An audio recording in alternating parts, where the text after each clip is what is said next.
Cap Santé. Proposé et présenté par le docteur Sarah Longer. Votre nouveau magazine santé à regarder en complément d'une alimentation variée et équilibrée d'un mode de vie sain. Pour découvrir, s'informer et rester en bonne santé, suivez Cap Santé sur Web TV Info. Je suis aujourd'hui dans la salle d'endoscopie digestive avec le docteur Éloi Blanchet, gastro-entérologue, pour vous parler du reflux gastro-œsophagien. Bonjour Éloi. Bonjour Sarah. Alors le reflux gastro-œsophagien, ça perturbe à peu près un Français sur 10. Beaucoup de Français sont embêtés par cette pathologie. Est-ce que tu peux nous expliquer simplement en quoi ça consiste, quels sont les symptômes du reflux gastro-œsophagien et quelle est la cause de cette problématique digestive? Oui, tout à fait. Alors Sarah, le reflux gastro-œsophagien, c'est tout simplement la remontée du contenu gastrique vers l'œsophage et notamment l'acidité de l'estomac vers l'œsophage qui va se caractériser par deux principaux symptômes que sont le pyrosis, c'est-à-dire la brûlure derrière le sternum qui remonte de l'estomac vers la bouche, et puis les régurgitations acides, la sensation d'acidité dans le fond de la bouche. Donc c'est quelque chose de physiologique, le reflux gastro-œsophagien, et ça devient pathologique à partir du moment où on ressent des symptômes au quotidien.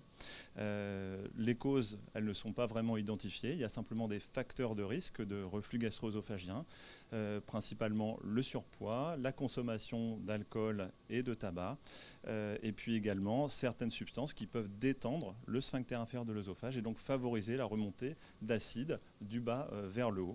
Et ces substances-là, c'est principalement les excitants, notamment le café et le thé.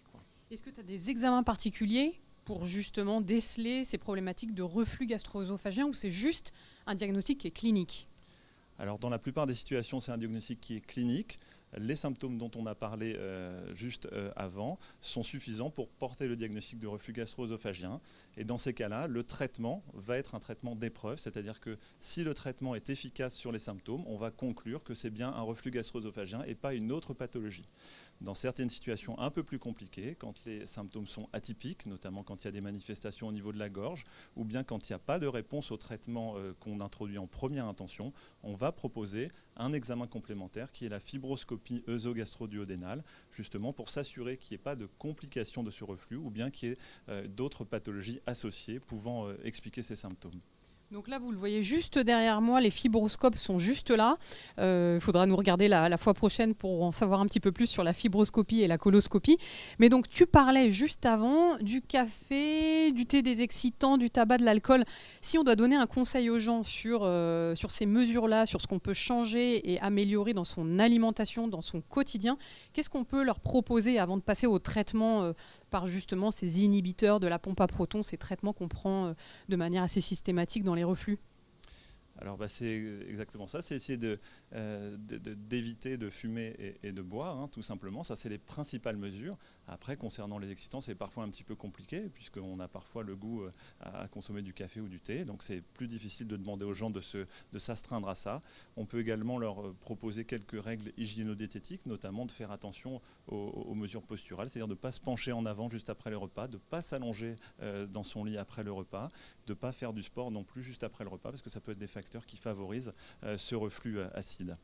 Oui, donc ça, c'est des très bons éléments. Alors, on a eu la question d'une de nos auditrices, Karine, qui nous posait cette question.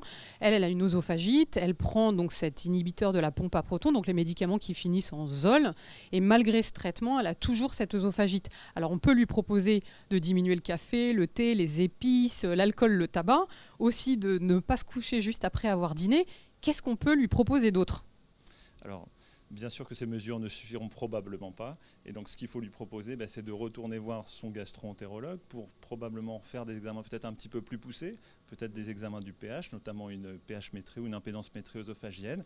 Et puis après, ça pourrait éventuellement être une indication, si c'est réellement un reflux résistant aux IPP, à proposer une éventuelle prise en charge chirurgicale qui est vraiment à réserver à certains patients très compliqués. On y arrive peu fréquemment, mais parfois c'est nécessaire et peut-être chez cette personne. Écoute, merci beaucoup Éloi. Si vous aussi, vous avez des questions par rapport aux pathologies qui vont être traitées dans ces émissions, suivez Cap Santé. N'hésitez pas à commenter, à poser vos questions et faire des retours qu'on pourra traiter dans les prochaines émissions. Merci. Suivez Cap Santé, présenté par le docteur Sarah Longer sur Web TV Info.